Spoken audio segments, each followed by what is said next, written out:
है लोगों के लिए, कुछ परामर्श बताइए। अच्छा जी, सबसे पहले तो नमस्कार शर्मा साहब।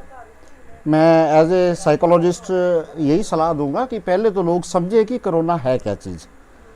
तो कोरोना जो है ये एक वायरस है, और पहले इसकी शुरुआत हुई थी और बड़ा आम सा वायरस है। और मेरी एक एज ए साइकोलॉजिस्ट मेरी ये सलाह है कि इससे डरने की कोई भी ज़रूरत नहीं है। ये 3 बार, मतलब अभी से अब यदि हम देखेंगे तो 2 बार हमारे ऊपर ये अटैक कर चुका है। पहले हुआ था 2003 में, उस समय ये कोरोना 1 के नाम से जाना गया था, लेकिन इतना पब्लिसिटी इसको नहीं मिली। सेकंड टाइम ये मिडल ईस्ट रेस्पिरेटरी सिंड्रोम के नाम से, MERS के नाम से, जो एक पर्टिकुलर उसी मिडल ईस्ट में ही हुआ। और तीसरी बार अभी जो आया है, तो इसलिए इसे हम बोलते हैं कोरोना कोविड-2 के नाम से, यदि आप देख रहे होंगे ये जाना जा रहा है। तो ये वायरस है, और ये इसका जो शक्ल है वो एक क्राउन जो होता है, मुकुट, उसके टाइप की है। ये हो गई इसके बारे में बेसिक जानकारी, जैसे मैं इसलिए दे रहा हूँ कि लोगों को पता चले कि ये चीज़ क्या है। ये हमारे अपर रेस्पिरेटरी ट्रैक में से इन्फेक्शन शुरू करता है और धीरे धीरे ये फैलता है।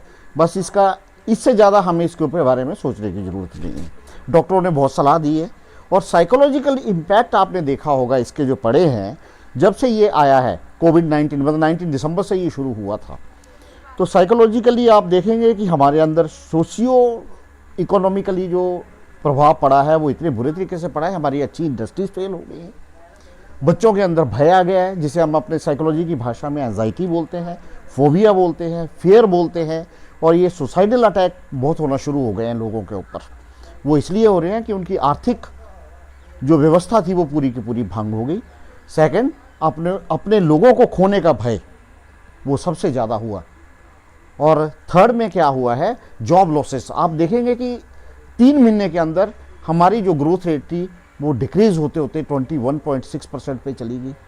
तो भय होना तो लाजमी है, लेकिन एज ए साइकोलॉजिस्ट मेरी एक सलाह है जनता को कि इससे डरे ना, इसे समझने का यही मतलब है कि सोशल डिस्टेंसिंग, ये जो शब्द बोला गया है, लेकिन एज ए मनोचिकित्सक मैं इस चीज़ से थोड़ा सा डिफर करूंगा गवर्नमेंट से।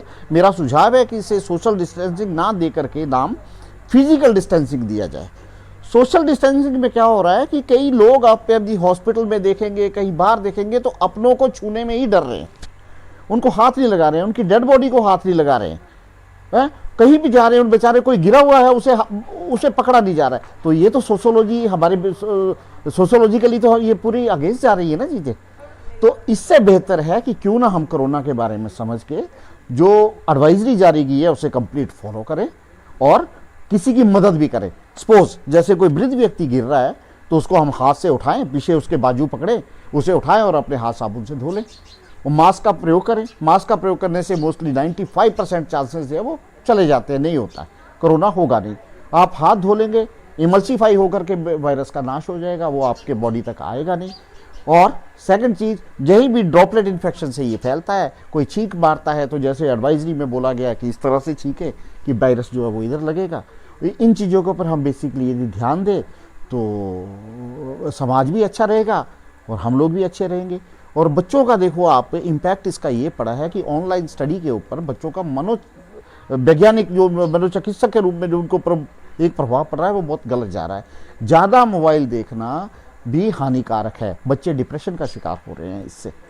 तो इस बारे में मेरे गवर्नमेंट से ये है कि एक डिस्टेंसिंग के ऊपर उन्होंने जो स्कूल वगैरह स्टार्ट किए हैं जिसके ऊपर ज़्यादा ध्यान दें, और समाज में इस अवेयरनेस को ज़्यादा से ज़्यादा फैलाएं कि एक दूसरे से ना दूर होते हुए हम समाज को साथ में लेकर के चलें। और ये जो इसके प्रभाव हैं ये बहुत लॉन्ग लास्टिंग रहने वाले हैं, ये इतनी जल्दी नहीं दूर होने वाले हैं, क्योंकि जब इकोनॉमी लेट होती है तो पूरी अर्थव्यवस्था भंग हो जाती है। अच्छा, सेकंड चीज़ है, यदि हम देख रहे हैं कि इनसे प्रभावित कौन कौन हो रहे हैं, प्रभावित हो रहे हैं जो लोगों के साथ एकदम कांटेक्ट आते हैं, जब वो पॉलिटिशियन के रूप में हो, वो दैट इज़ अवॉइडेबल। कई देखा हमारे मुख्यमंत्री से लेकर के कई मिनिस्टर्स हमारे पॉजिटिव पाए गए, क्योंकि वो अवॉइड नहीं कर सकते, जनता से तो वो मिलेंगे ही मिलेंगे। हमारे पत्रकार बंधु हैं, उन्होंने इसका प्रचार करना ही करना है, वो जनता से मिलते हैं, वो इसमें आ जाएंगे। और अनअवेयर सेक्शन, जिनको एजुकेशन नहीं है इस बारे में, पढ़े लिखे होते हुए भी इस बारे को ध्यान नहीं देते हैं, उसे मैं अनअवेयर सेक्शन हमारे उसमें माना जाता है, वो लोग सबसे ज़्यादा प्रभावित हो रहे हैं।